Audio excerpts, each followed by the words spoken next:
Listen, I'm not your girlfriend. And I'm not your mother. But you'd better finish that pickle, or else I'm stealing it. Me? I'm a waitress, dummy. Waitresses have to be whatever people want them to be.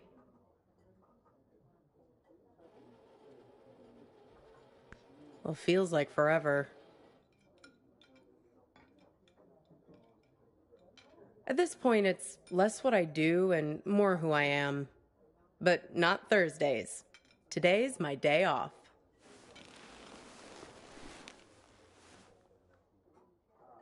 That's okay. It's nice to sit on the other side of the counter for a change and see how the other half lives.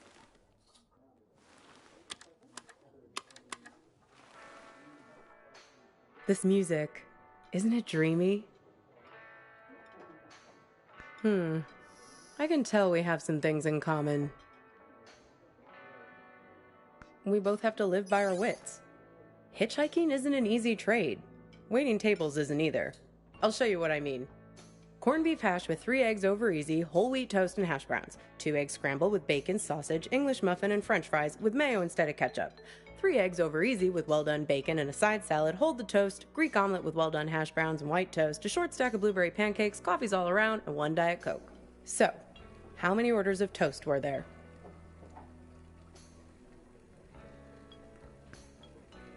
Yep. Well, unless you count the English muffin. Then it's 3. I figure there's an art to hitching a ride. You have to be able to read people very quickly. Waiting tables is no different. You get to know what people want before they know what they want. It's a sixth sense. It's good you managed to lose Hops back there. Let me guess, did he try to make you promise to meet him again? Yeah, we've all made a few of those. This highway is practically paved with broken oaths sworn to Hops, patron saint of useless stuff. He doesn't mean badly, Hops. He's just a bit stuck in the past. That's why he has all that junk in his car. Can't let go of anything. Can't change. People like to solve problems with the tools they understand. Hops thinks all the useful tools are in the glove box of his own memory.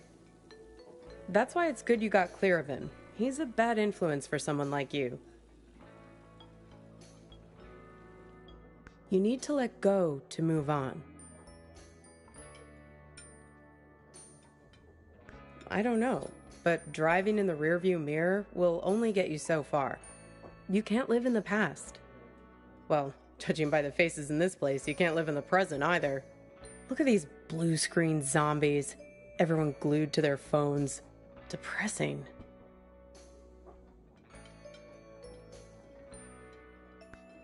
The living dead all around us.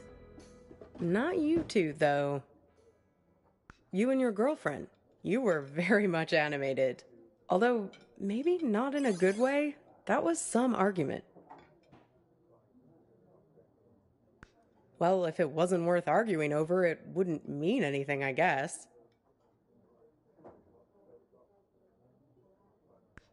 Well, I'm not one to eavesdrop. Something about text messages being present. The usual suspects when it comes to couple arguing somewhere in public in the 21st century. I only caught the end of it. It was one of those things that suddenly boils over. One moment you were sitting there having your strawberry rhubarb pie and trying to figure out where the next gas station is. The next moment, when I came back with your check, there was this big scene with you storming out the door. Beats me. You didn't come back, though. She hung around for another 20 minutes, mainly talking on her phone. Then she got her stuff and left.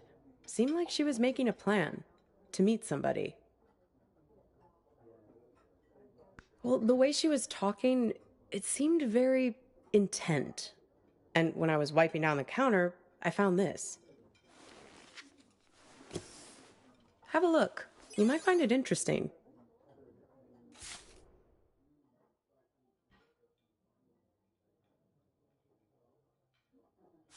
Weird, right?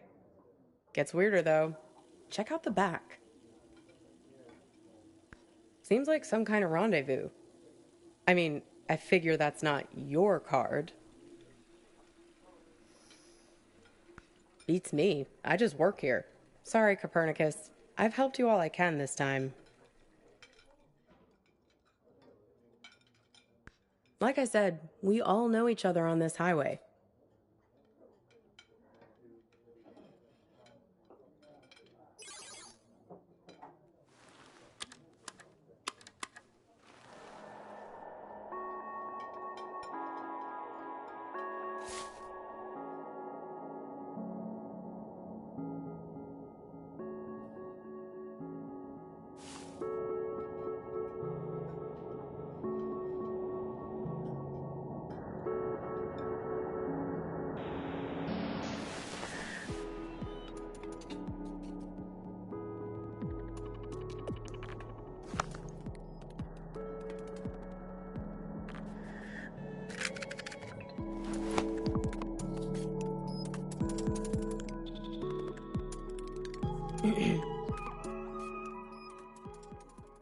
Pass me the menu, will you?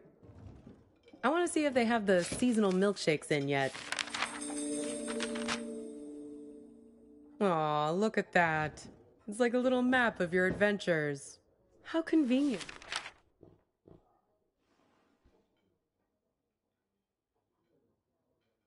Convenient. Even your gas station is there. Did you notice? It's a typical sign, you know, of a lucid dream. Random happenstance, strange coincidence. This might be a good time to test if you have superhuman strength or can fly or something. I think I'll have peppermint mocha or vanilla caramel. Yeah, haven't seen our waitress in a while. Geez, I'd kill for a shake right now. Well, things become real when we invest meaning in them, when we make them real. It's not a theory. There's a poem about this. A guy is having an argument with his friend. He's freaking out because the meaning of every word, everything, every idea seems to be falling apart. After a while, I understood that talking this way, everything dissolves. Justice, pine, hair, woman, you and I. Exactly. Booth, menu, you, I, mustard, mustard. It all starts to dissolve.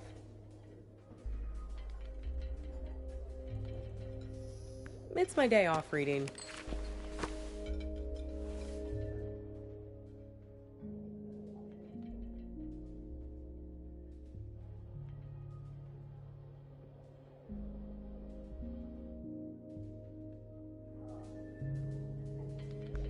Well, he remembers this lover he had, and that helps him get his head screwed on straight again.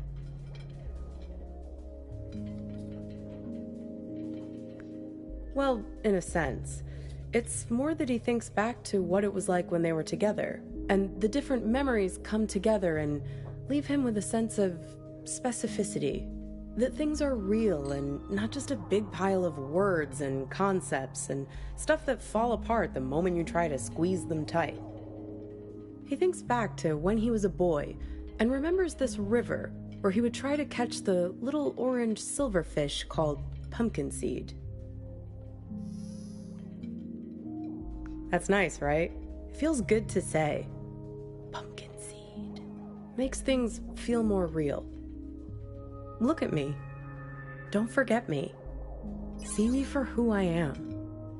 Pumpkin seed.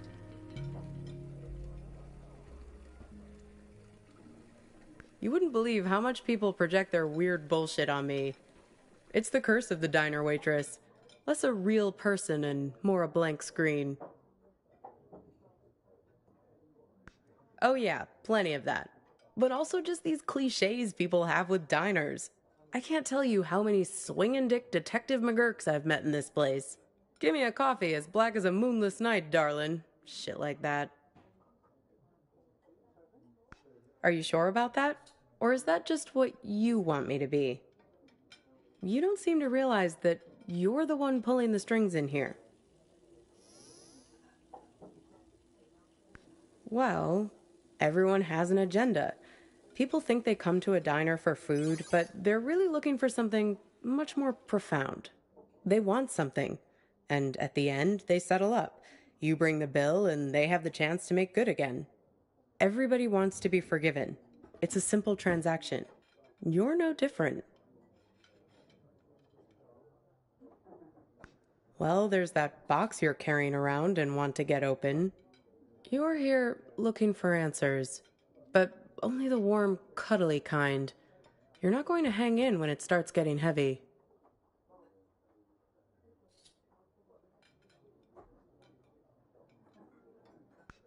This whole modern problem of people not really being present, it's everywhere. And technology only makes it worse. Once the robot doubles started showing up, that was the tipping point. Robot doubles. The first models were so expensive, only Silicon Valley types could afford them, like electric cars.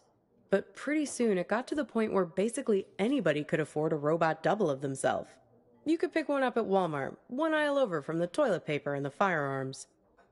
Even the company that produces my cheap-ass phone started them.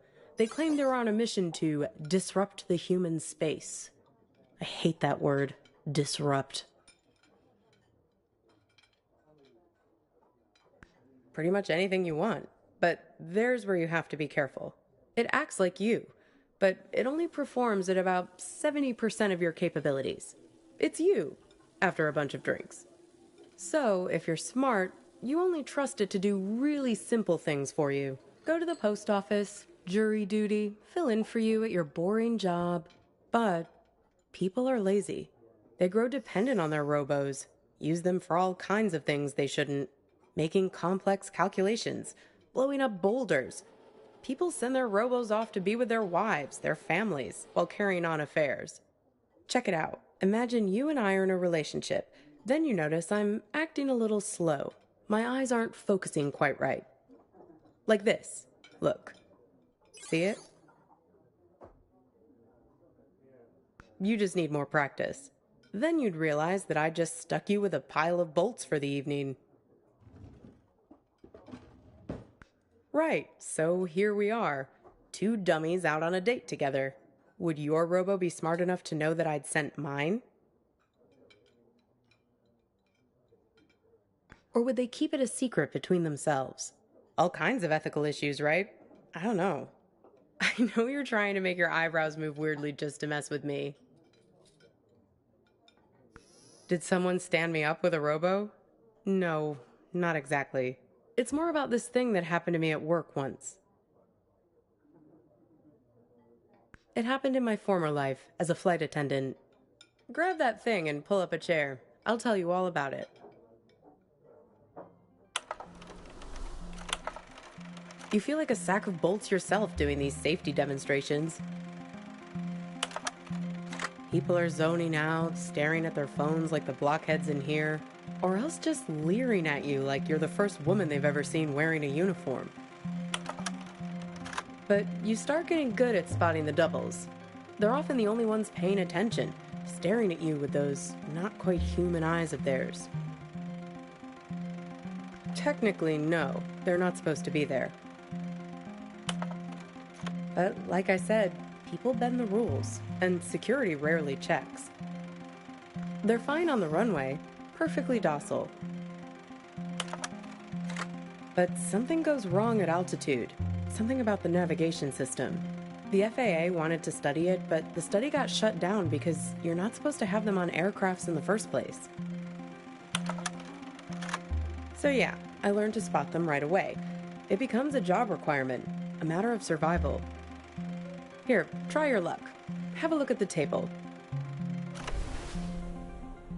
So, 1 mustard, fine. 3 mustards, not so fine. The one on the left is the real one. See if you can track it. Keep your eyes on the prize. 10 will get you 30.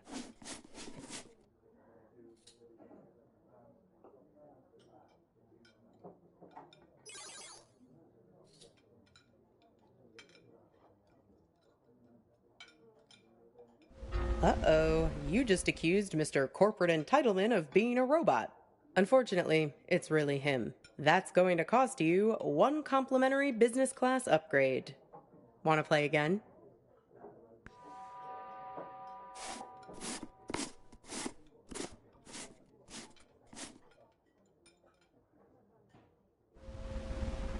Very good. You have successfully enforced airline regulations. Want to play again?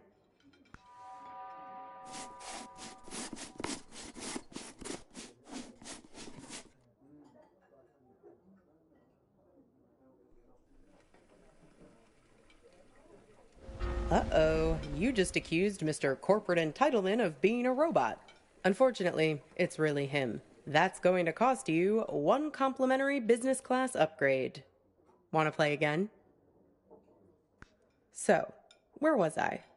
Pick that up again, and I'll show you what happened next.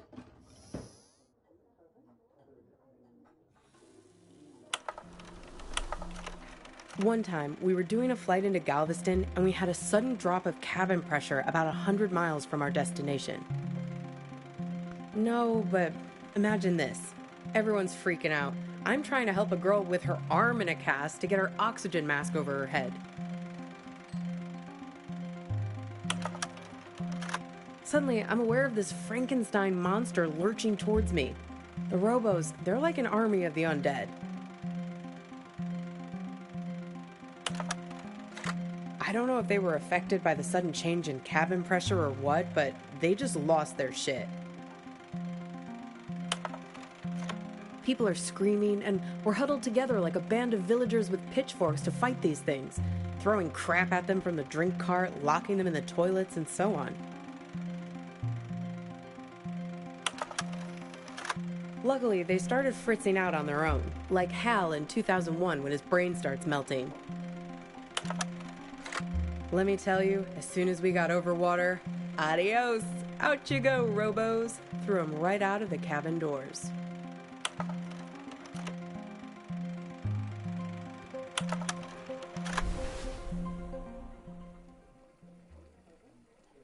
Maybe so. They're everywhere these days. I can see one in this diner right now, in fact. Can you find it?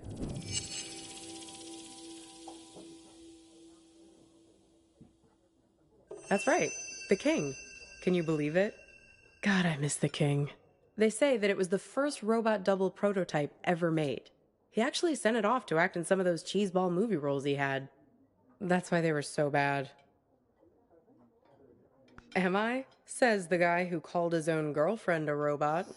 I seem to recall you standing right there, complaining, it's like eating lunch with an automaton. You really don't remember anything? What you were fighting about? What happened next? Could be. Well, I've got a little game that might help you remember. It's kind of like a telephone seance. Ready?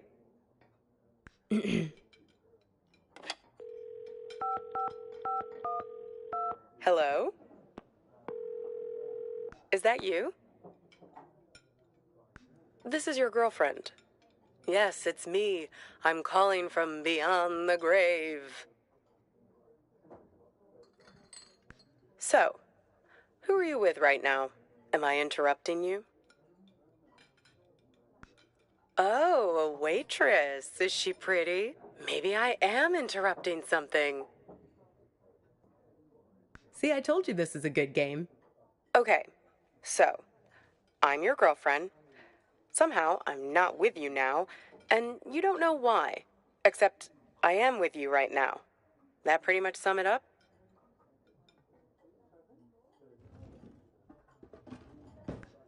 No, this is my game. I get to ask the questions first.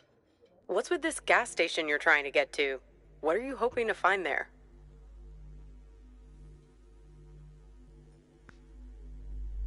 We need to get gas in a sec. Hey, stop it! It's like we spend 1 year falling in love and the next 4 breaking up, right? What took so long? Were you just afraid of being alone? Or maybe you didn't want to be the guilty one, the one who blows things up and hurts me.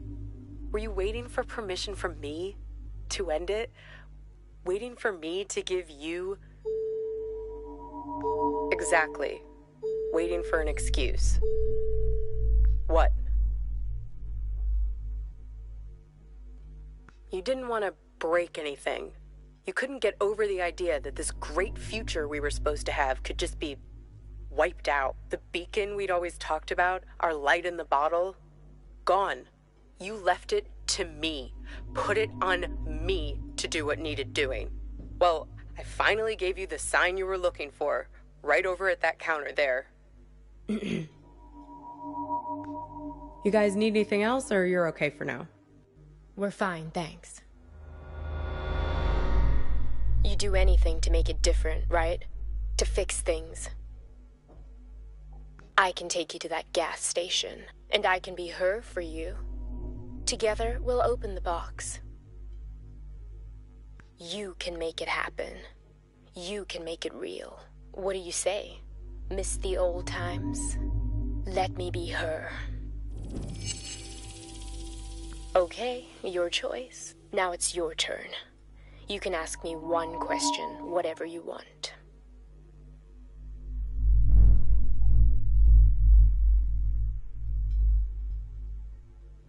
In trouble. It's cold here. The ropes. The man on the phone. Yes, the one I was texting when we were eating lunch. The man with many eyes. Yes, he has 10 eyes, like this. No, he wears them around his wrist, like a bracelet.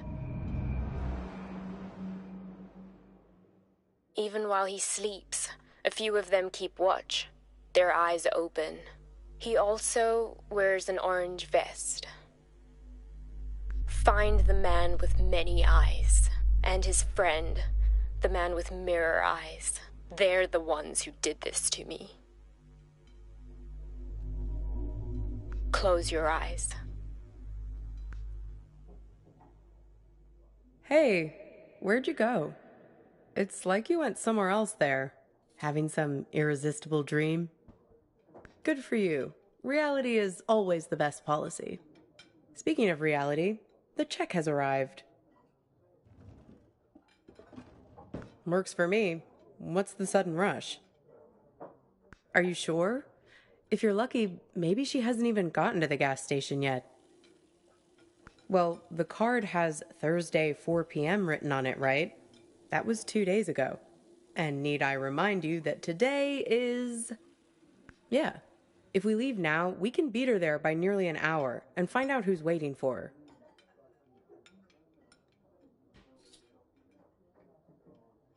Well, that's easy. If I'm made up to look like her, he'll give himself away as soon as we arrive. I have a few wigs in the car. Well, that's the thing. You'll be waiting in the car with my phone. You can call the police the moment anything looks funny. And like I told you, I'm an expert shapeshifter.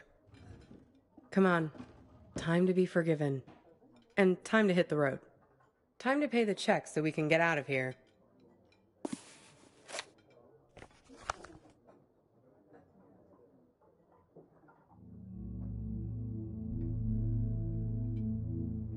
This thing about robots is chilling. It says that 60% of the workforce won't have a job in 20 years.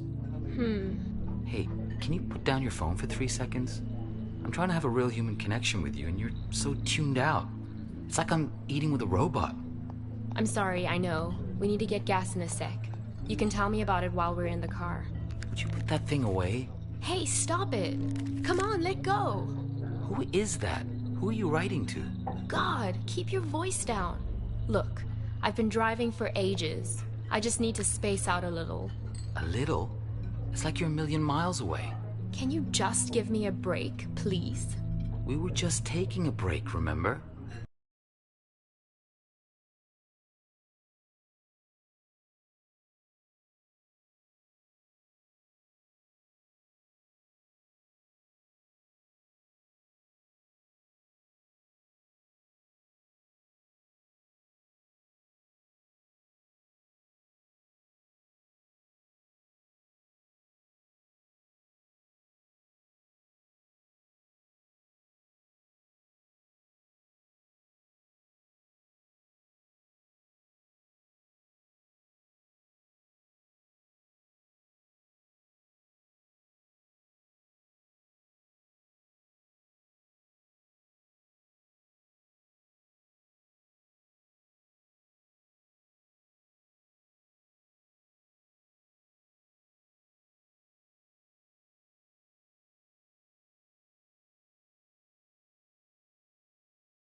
Now we're back together, but I feel this is the last place in the world you want to be. Well, that's what I'd call a self-fulfilling prophecy. Ain't love grand? Come on, let's get out of here.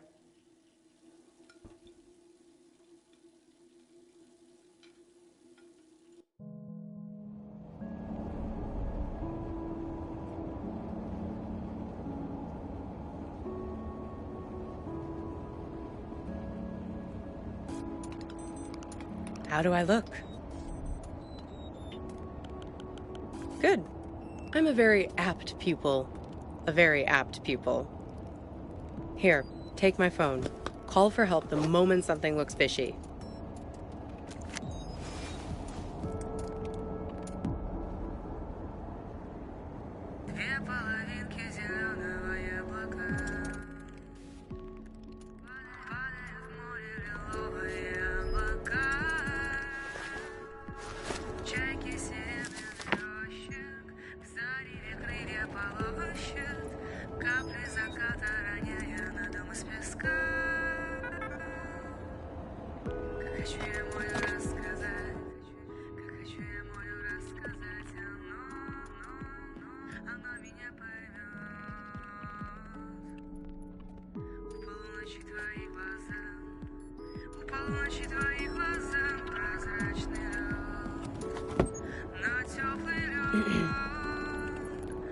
Shoot.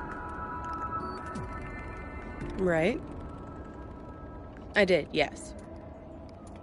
Right, it was her. Yes, and? Listen, there's something at the end of this road that you don't want to find. If you only wanted to find it, there wouldn't be all this conflict. Drivers lying to you, drugging you with raisins, all the little glitches, things that don't make sense, the static. It's hardly been a smooth ride, has it? I'm just saying, there are two sides to every story, right? The argument back at the diner, maybe there was something missing for her. Something missing between the two of you. Have you stopped to think for a moment about why you keep finding these photographs? Why they are so important to you? They're a way of capturing reality, right? They're objective, but they're also you. They tell the story you want them to tell. That camera of yours, it's a weapon too. Take a photo of me, and in the photo I'll never change. I'll never grow away from you.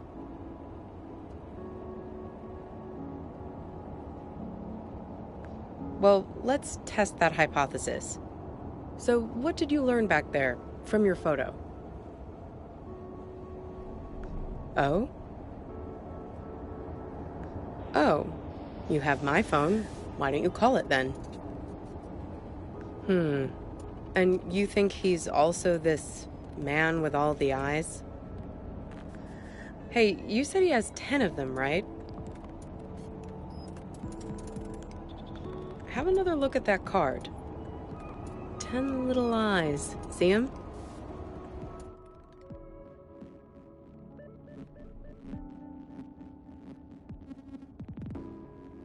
Freaky, right? Well, almost there now. Time to get in character. Sure, I can't see a thing. What gives? I can't. The car is jammed somehow.